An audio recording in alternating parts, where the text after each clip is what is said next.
The stock market has set 46 all-time highs, and this last Friday, which is called Black Friday, was the biggest ever online sales that there's ever been by a lot. More Americans are working today than at any time in the history of our country. I mean, these are the facts we have to get out. And, you know, there's this fake narrative that the Democrats talk about, affordability. They just say the word. It doesn't mean anything to anybody. You just say it. Affordability. I inherited the worst inflation in history. There was no affordability. Nobody could afford anything. The prices were massively high. Do you remember when we took over eggs? You did a great job on that, Madam Secretary. Agriculture, Brooke.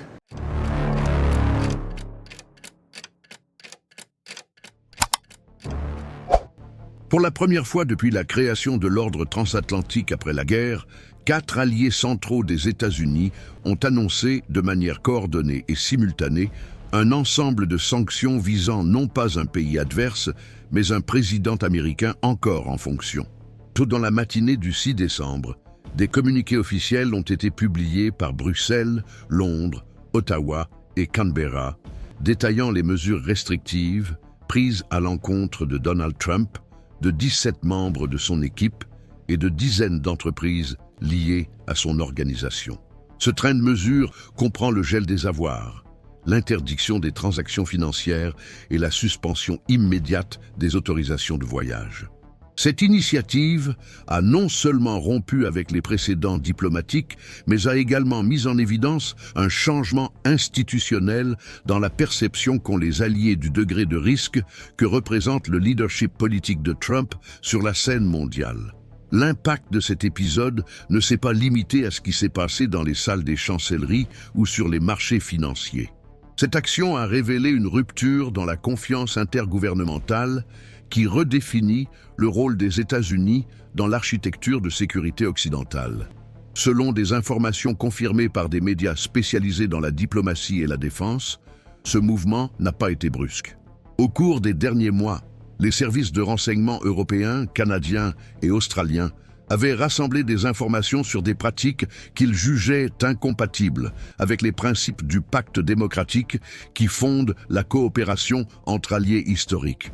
La publication de documents financiers divulgués, faisant état de transferts systématiques de pays adversaires vers des entreprises liées à la famille Trump, a intensifié l'alerte. Même si les enquêtes étaient en cours, l'absence de réponse effective de la part des institutions américaines a été interprétée comme un signe de paralysie. À partir de là, les alliés ont commencé à envisager la possibilité d'agir unilatéralement. Non pas pour intervenir dans les affaires intérieures des États-Unis, mais pour préserver leur propre réseau de sécurité institutionnelle. C'est dans ce contexte que la décision de coordonner les sanctions a pris de l'ampleur en tant qu'instrument de contention autonome, visant non pas le pays dans son ensemble, mais des personnalités qui, selon les communiqués, compromettent les fondements de la gouvernance démocratique avec des implications directes pour la sécurité collective. Le symbolisme de ce geste est incontournable.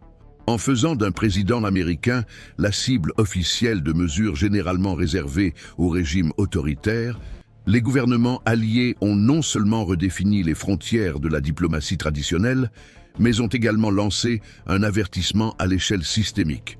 Le langage des communiqués a évité les termes de confrontation directe, mais a clairement indiqué que les pratiques récentes aux États-Unis avaient dépassé les limites tolérables de l'érosion institutionnelle.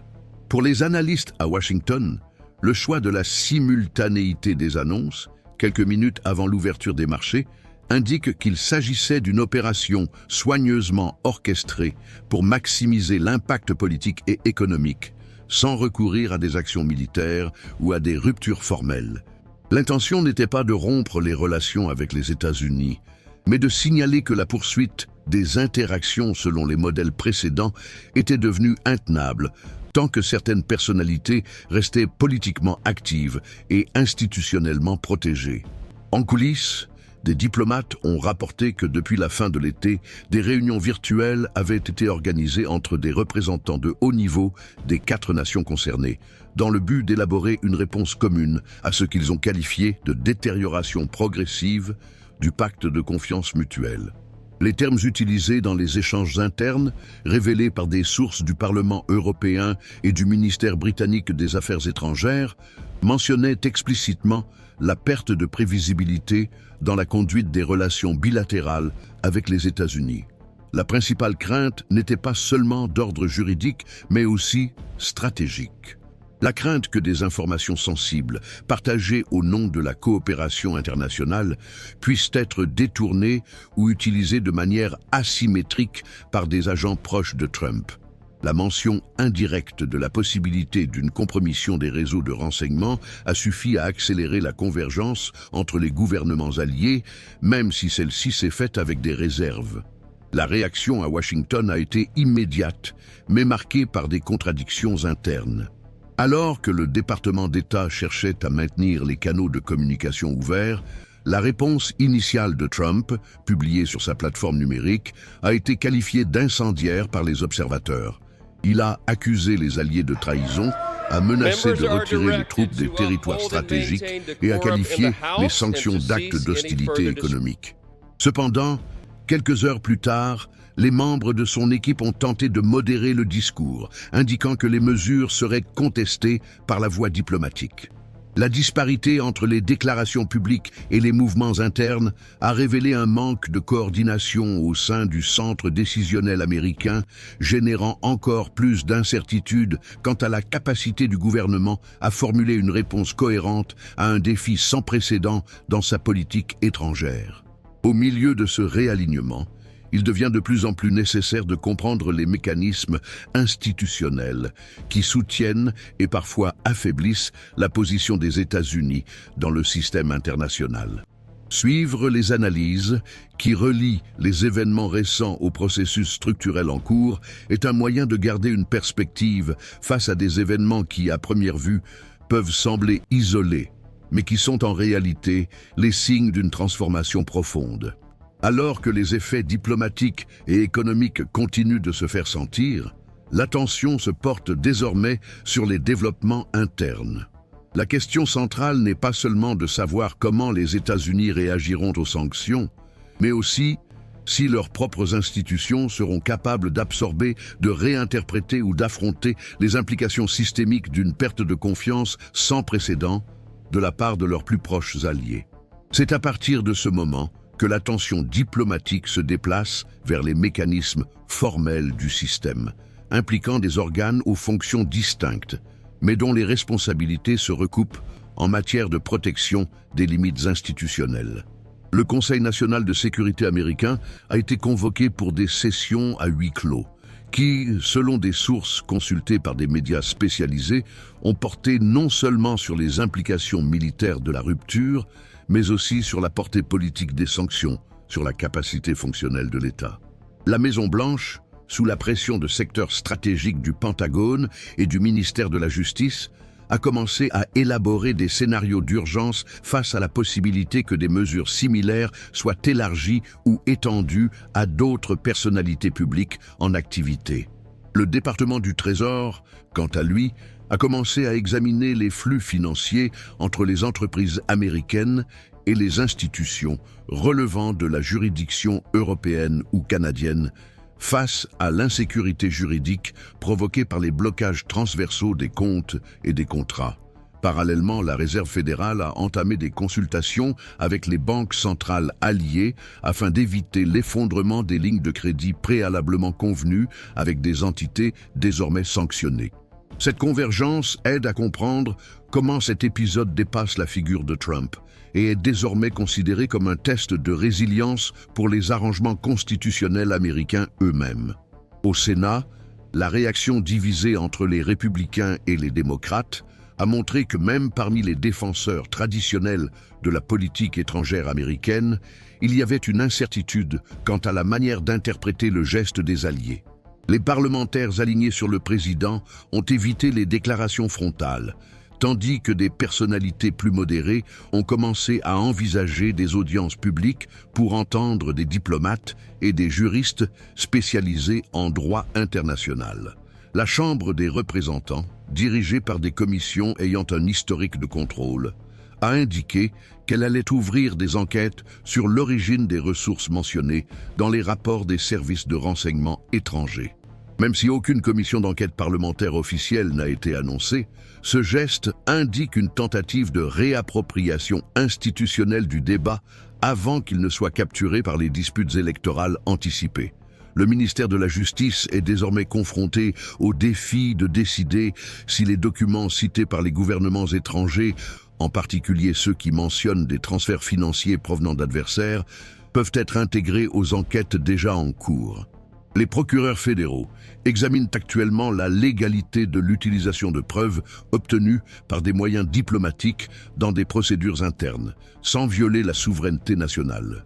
Dans le même temps, la pression s'intensifie pour que ces informations soient vérifiées par des voies indépendantes, afin d'éviter que le système judiciaire américain ne soit pris en otage par des récits externes, même s'ils sont soutenus par des partenaires historiques.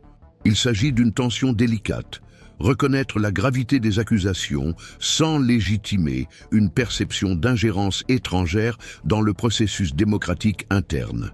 Cette ambiguïté institutionnelle se reflète également dans le pouvoir judiciaire. Les ministres de la Cour suprême ont gardé le silence jusqu'à présent, mais les analystes observent des mouvements en coulisses qui indiquent une certaine inquiétude quant aux précédents créés. Bien qu'il n'y ait jusqu'à présent aucune remise en cause formelle de la légalité des sanctions sur le territoire américain, des débats juridiques ont lieu autour d'un éventuel conflit entre les décisions étrangères et les garanties constitutionnelles, notamment en ce qui concerne le blocage des avoirs et les libertés de circulation.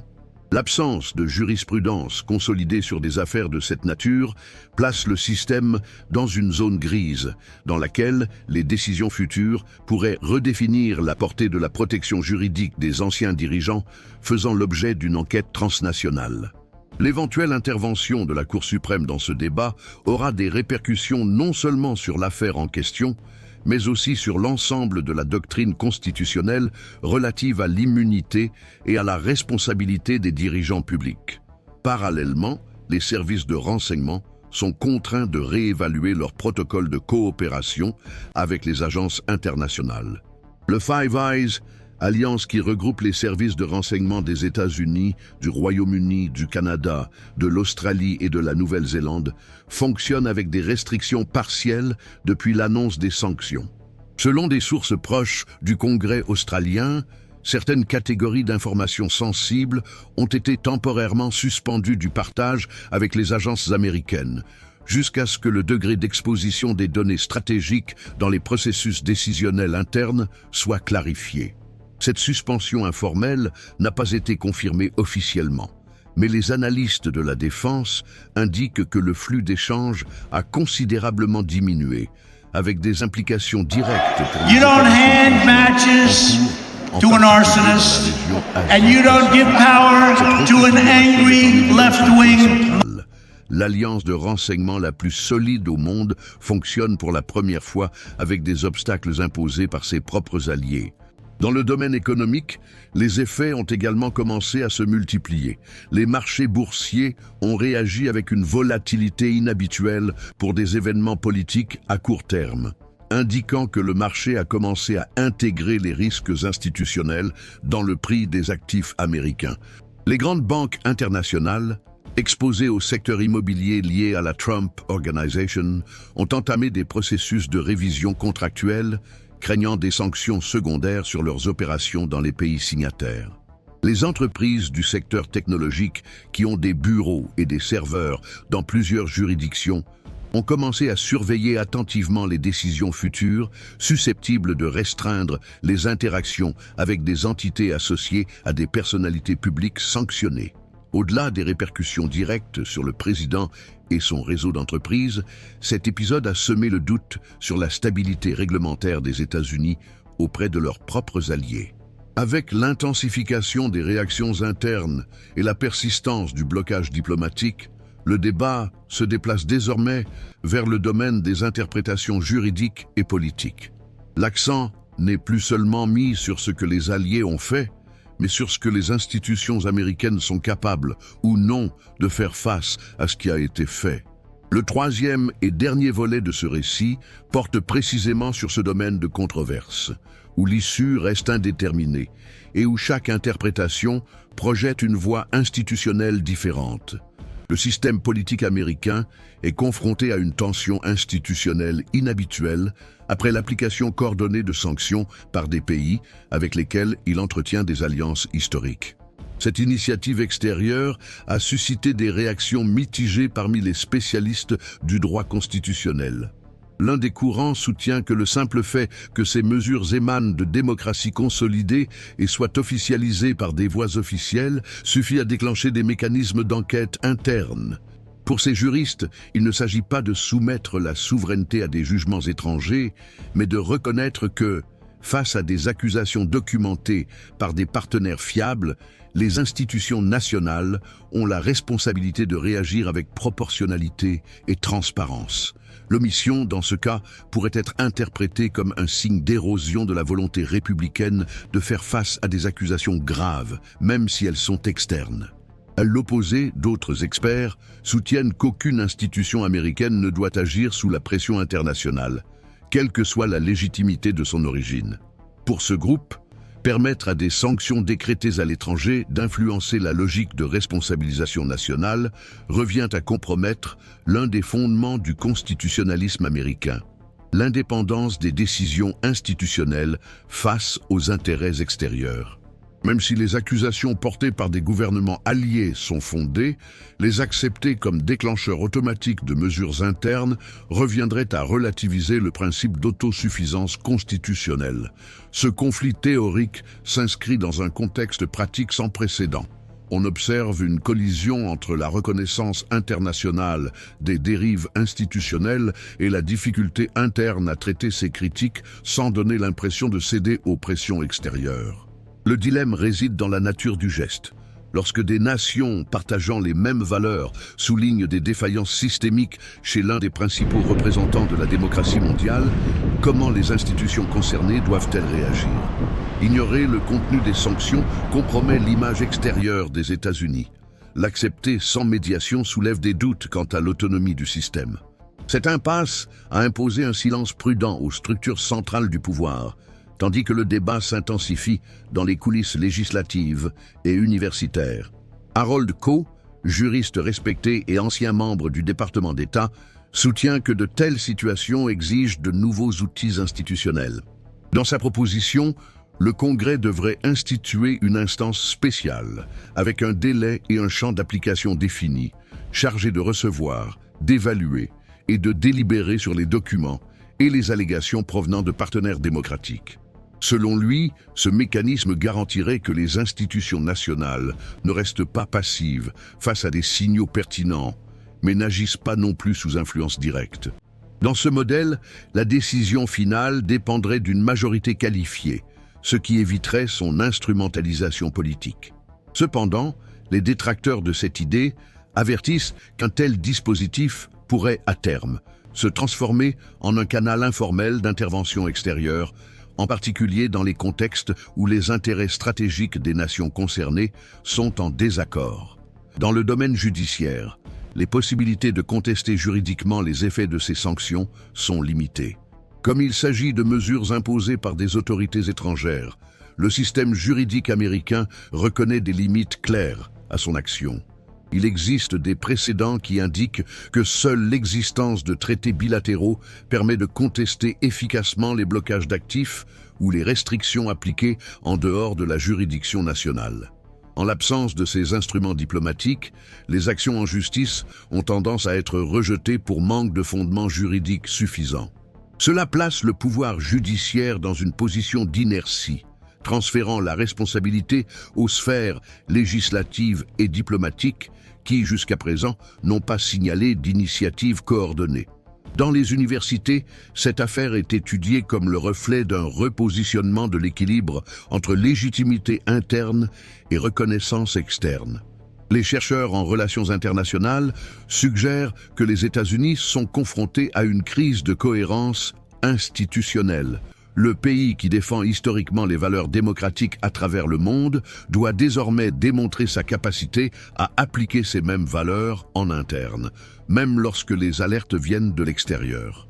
Anne-Marie Slaughter, qui a occupé des postes stratégiques au département d'État, estime que le prestige mondial des États-Unis dépend de leur capacité à accepter les critiques sans compromettre leur intégrité institutionnelle. Selon elle, maintenir une position de leader exige non seulement de la force, mais aussi une volonté permanente de revoir ses propres normes de responsabilité. Dans les coulisses du gouvernement, les réponses ont été fragmentées.